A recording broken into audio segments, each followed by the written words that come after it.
Maka ketika diri kita bersih dari dosa, apa-apa yang kita lakukan semuanya itu lillah, karena Allah, dan fillah, di jalan Allah, dan mendapatkan mardhatillah, ridhonya Allah subhanahu wa ta'ala.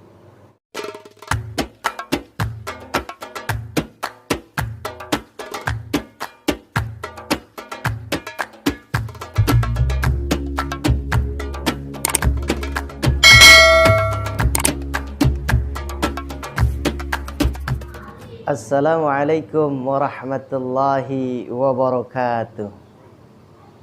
Alhamdulillahi rabbil alamin. Wassalatu wassalamu ala sayyidina Muhammadin wa ala alihi wa sahbihi ajma'in. Qalu subhanaka la ilma lana illa ma 'allamtana innaka antal alimul hakim. Rabbi shrah li sadri wa yassir li amri wahlul 'uqdatam min lisani yafqahu qawli. Alhamdulillah, pada sore hari ini, di hari Sayyidul Ayyam, hari Jumat Mubarakah, kita kembali lagi bersama-sama untuk mencari menambah wawasan, yakni belajar. Mencari ilmu adalah kewajiban kita bersama. Maka apabila wajib itu kita kerjakan mendapat pahala, dan apabila ditinggalkan maka mendapat dosa. Mudah-mudahan dengan belajarnya kita di sini menjadi salah satu wasilah menjadi penggugurnya dosa kita. Amin, amin ya rabbal alamin. Para hadirin jamaah yang sama-sama dimuliakan oleh Allah Subhanahu wa ta'ala, pada kesempatan kali ini kita akan belajar atau mengaji kitab namanya Tankihul Qaul, ya, yang mana kitab ini berisikan tentang fadailul a'mal, tentang keutamaan-keutamaan yang akan kita kerjakan untuk mendapatkan pahala sunnah dari Allah Subhanahu wa ta'ala. Maka di bab yang ke-20 kita langsung saja fadailul a'mal beristighfar, yakni bab yang ke-20 menjelaskan tentang keutamaan orang-orang yang selalu beristighfar atau memohon ampun kepada Allah Subhanahu wa ta'ala. Kita bacakan, ini namanya kitab kuning, ya. Jadi nggak ada terjemahannya, nggak ada terjemah, tapi kita artikan dengan ilmu nahwu dan saraf. Mudah-mudahan bermanfaat bagi kita semua sehingga kita bisa amalkan dalam kehidupan sehari-hari. Amin ya rabbal alamin. Maka saya bacakan terlebih dahulu. Bismillahirrahmanirrahim. Al-babul 'ishruna fi fadilatil istighfar. Bab yang ke-20 menjelaskan fadilah membaca istighfar. Bismillahirrahmanirrahim. Qala an-nabiyyu sallallahu alaihi wasallam likulli da'in dawa'un wa dawa'udz dzunubi al-istighfar. Nabi Muhammad sallallahu alaihi wasallam bersabda, likulli da'in, setiap penyakit. Bahasanya memakai lafaz kul.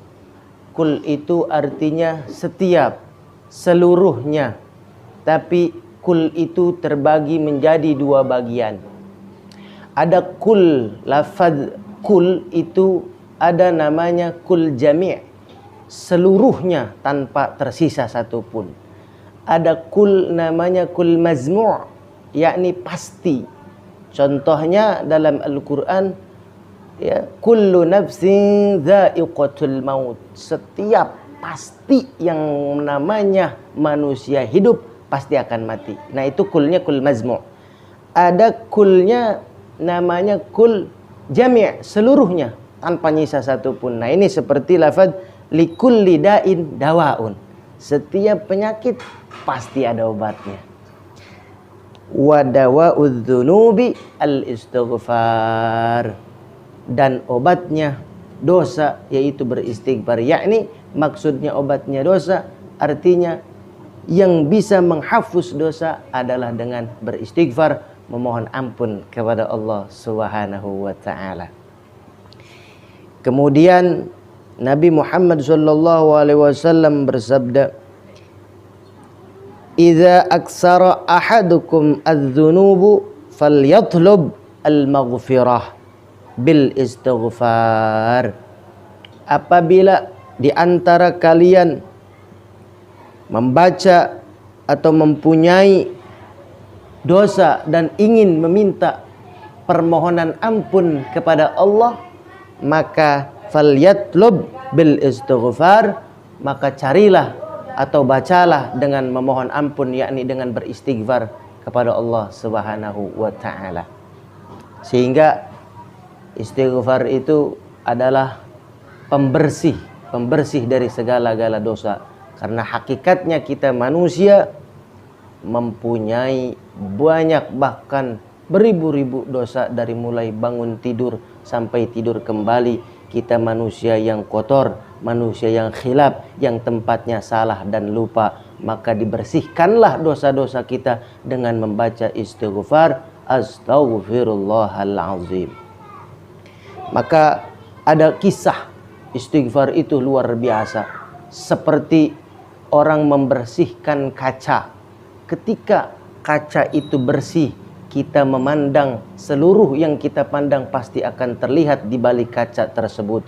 Jawabannya karena si kacanya bersih.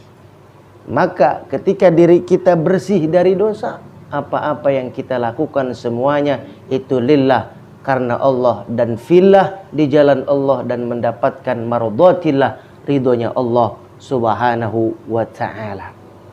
Maka kisah tersebut diceritakan, yakni ada imam besar di antara imam madzahibil arba'ah, imam yang 4. Ada Imam Hambali, Imam Maliki, dan Imam Hanafi, dan Imam Syafi'i. Di antara madzahibil arba'ah tersebut ada satu imam, yakni Imam Ahmad bin Hambal, atau yang sering kita kenal adalah Imam Hambali. Beliau dari negara Basrah pergi ke Irak tanpa ada tujuan untuk bersilaturahmi ke tempat fulan atau fulana, tapi memang hakikatnya Allah gerakan untuk pergi ke sana. Singkat cerita, singgahlah itu musafir, yakni perjalanan Imam Hambal sampai ke dalam masjid, sampai di negara Irak. Salat Isya berjamaah, kemudian karena untuk bermalam tidak ada tempat, beliau tidur di masjid tersebut. Kemudian ada sang marbot yang mengusir beliau untuk tidak tidur di masjid tersebut. Sehingga sampai diusir sampai keluar halaman masjid, ada satu hamba Allah, yakni pedagang roti, memanggil kepada imam tersebut. Karena sudah sepuh imam tersebut, Imam Ahmad bin Hambal, dipanggilnya Syekh. Ya Syekh, ta'al, wahai Syekh, kemarilah, ada apa denganmu? Bahwasanya aku tidur di masjid, tidak boleh diusir oleh sang marbot. Maka diberikanlah fasilitas atau tempat untuk beristirahat kepada Imam Ahmad bin Hambal, tidur di tempat pedagang roti tersebut. Dan yang dilakukan oleh pedagang roti, setiap dia mengolah adonannya, setiap mau naruh telur, istighfar, baca astaghfirullahalazim. Mau naruh adonan, mau ngasih gula, mau masukin adonan ke dalam oven, semuanya tidak terlepas, selalu basah lidahnya membaca istighfar, astaghfirullahalazim. Kemudian Imam Ahmad bin Hambal tercengang melihat tukang pedagang roti tersebut selalu baca istighfar. Akhirnya ditanya oleh sang Imam Ahmad bin Hambal, bahwasanya ditanya, apa yang engkau telah dapatkan selama engkau membaca istighfar terus setiap harinya, dan berapa lama engkau melakukannya? Dijawablah oleh pedagang roti, seluruh yang aku pinta semuanya dikabulkan oleh Allah Subhanahu wa ta'ala, dan aku telah melakukan membaca istighfar dari mulai sudah lama, selama 30 tahun.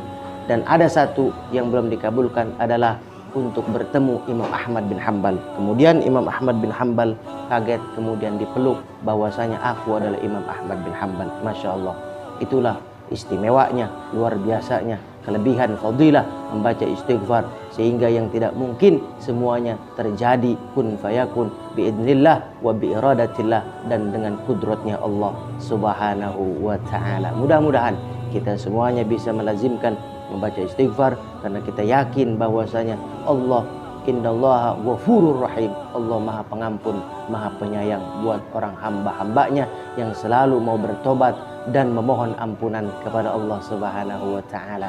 Mudah-mudahan kita diberikan hidayah, manfaat, ilmu, dan juga barokah umur yang panjang, sehingga kita bisa menjadi hamba yang berpotensial di hadapan Allah subhanahu wa ta'ala.